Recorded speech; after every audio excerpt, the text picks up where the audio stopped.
AP Congress పార్టీకి కొత్త chief రాబోతున్నారా అంటే మేబీ అవుననేసే సమాధానం కూడా వస్తున్నాయి.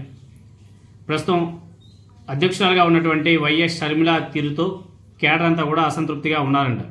ఆమె ప్లేస్లో కొత్త వారికి అవకాశం కల్పించబోతున్నారంట.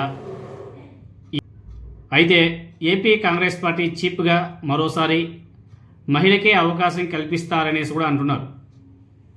ఈ నేపథ్యంలోనే ఉత్తరాంధ్రకు చెందినటువంటి ఒక సీనియర్ మహిళా నాయకురాలి పేరు చాలా బలంగా వినబడుతుందంట. ఉమ్మడి శ్రీకాకుళం జిల్లాకు చెందినటువంటి మాజీ కేంద్ర మంత్రి కిల్లి కృపారాణి ఆంధ్రప్రదేశ్ పీసీసీ చీఫ్ పదవి రేసులో ఉన్నట్టుగా కూడా తెలుస్తుంది. దీనికి సంబంధించి సోషల్ మీడియాలో ఈ ప్రచారం కూడా బీభత్సంగా నడుస్తుంది, మామూలు కూడా కాదు. అదేవిధంగా ఆమె 2004లో శ్రీకాకుళం పార్లమెంట్ స్థానం నుంచి తొలిసారిగా ఎంపీగా పోటీ చేసింది. ఆనాడు వైఎస్ రాజశేఖర రెడ్డి గారు ఆమెకు టికెట్ ఇచ్చారు. అయితే మొదటిసారి పోటీ చేసి ఓడిపోయింది ఆమె పోటీ చేసినప్పుడు. తర్వాత 2009లో కూడా మళ్ళీ వైఎస్ రాజశేఖర రెడ్డి గారు కాంగ్రెస్ పార్టీ తరఫున పోటీ చేయమని చెప్పేసి మళ్ళీ టికెట్ ఇచ్చారు. 2009లో మాత్రం కాంగ్రెస్ పార్టీ తరఫున మళ్ళీ పోటీ చేసి గెలిచి ఏకంగా కేంద్ర మంత్రి అయింది. కేంద్ర మంత్రి అయింది. ఆమె గెలిచింది కూడా ఎవరి మీద? కేంద్ర మాజీ మంత్రి దివంగత కింజరపు ఎర్రంనాయుడు గారి మీద విజయం సాధించింది. ఆమె ఘన విజయం సాధించింది. ఆనాడు ఆ విజయం ఆమెకే కాదు, కాంగ్రెస్ పార్టీకి, అదేవిధంగా ఏపీ రాజకీయాల్లో ఒక సంచలనంగా మారిపోయింది. 2019కి ముందు వరకు కాంగ్రెస్ పార్టీలోనే కొనసాగినటువంటి ఆమె కొంతకాలం తర్వాత వైఎస్ఆర్ కాంగ్రెస్ పార్టీలో చేరిన 2024 సార్వత్రిక ఎన్నికలకు ముందు ఆమె మళ్ళీ సొంత గుడికి వెళ్ళిపోయింది. బలమైన కాళింగ సామాజిక వర్గానికి చెందినటువంటి కిల్లి కృపారాణి గారు డాక్టర్గా ఉన్నత విద్యావంతురాలు కూడా ఆమె.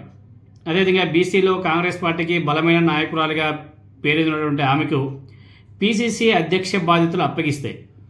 ఉత్తరాంధ్ర ప్రాంతంలో పార్టీ పునర్జీవనాన్ని ఆశించవచ్చు అని చెప్పేసి కాంగ్రెస్ పార్టీ నాయకులు భావిస్తున్నారంట. అయితే ప్రస్తుతం ఉన్నటువంటి కాంగ్రెస్ పార్టీ అధ్యక్షురాలు షర్మిల మీద కాంగ్రెస్ పార్టీ నాయకులే అసంతృప్తితో ఉన్నారని చెప్పేసి ఆ పార్టీలోనే కొంతమంది నాయకులు బహిరంగంగా వ్యాఖ్యానిస్తున్నారు. ప్రభుత్వం మీద పోరాటాలు, పార్టీ పటిష్టతకు కార్యాచరణ చేయకుండా వ్యక్తిగత అంశాలను రాజకీయాలకు ముడిపెట్టి ప్రతిపక్షంలో ఉన్నటువంటి వైఎస్ఆర్ కాంగ్రెస్ పార్టీ మీద, జగన్మోహన్ రెడ్డి గారి మీద నిత్య విమర్శలు చేయడం కూడా కాంగ్రెస్ పార్టీ కేడర్కు నచ్చడం లేదు. అవేవి కూడా చేయకుండా ఎప్పుడు చూసినా జగన్మోహన్ రెడ్డి గారు, వైఎస్ఆర్ కాంగ్రెస్ పార్టీ అని చెప్పేసి పదే పదే ప్రతిపక్షం హోదా కూడా లేని వైఎస్ఆర్ కాంగ్రెస్ పార్టీ మీద పడి ఏడుస్తూ ఉంటుంది. అదేవిధంగా ఈ సమీక్షలు, అదేవిధంగా పార్టీ సంస్థాగత నిర్మాణం మీద రివ్యూలు చేయడం లేదని చెప్పేసి ఇప్పటికే కొంతమంది ఏపీ కాంగ్రెస్ పార్టీ నాయకులు ఢిల్లీ పెద్దలకు ఫిర్యాదు కూడా చేశారంట. సో ఈ 2 ఏళ్ల కాలంలో జెండా మోసేందుకు కొత్త వాళ్ళు ఎవరు కూడా రాని కాంగ్రెస్ పార్టీకి ఉన్నవాళ్ళు కూడా నెమ్మదిగా సర్దుకుంటున్నారు. రీసెంట్గానే సాకే శైలేంద్రనాథ్ గారు వైఎస్ఆర్ కాంగ్రెస్ పార్టీ తీర్థం పుచ్చుకున్నాడు. ఆయనకు ఆల్రెడీ జగన్మోహన్ రెడ్డి గారు ఒక నియోజకవర్గం అప్పగించేశాడు. ఇంకా రేపు మాపై ఇంకొంతమంది కాంగ్రెస్ పార్టీ నాయకులు వైఎస్ఆర్ కాంగ్రెస్ పార్టీలో చేరడానికి సిద్ధమవుతున్నారట. ఇటువంటి టైంలో కిల్లి కృపారాణి గారి నాయకత్వం సరైన ఎంపిక అవుతుందా అనే చర్చ కూడా ప్రారంభమైంది.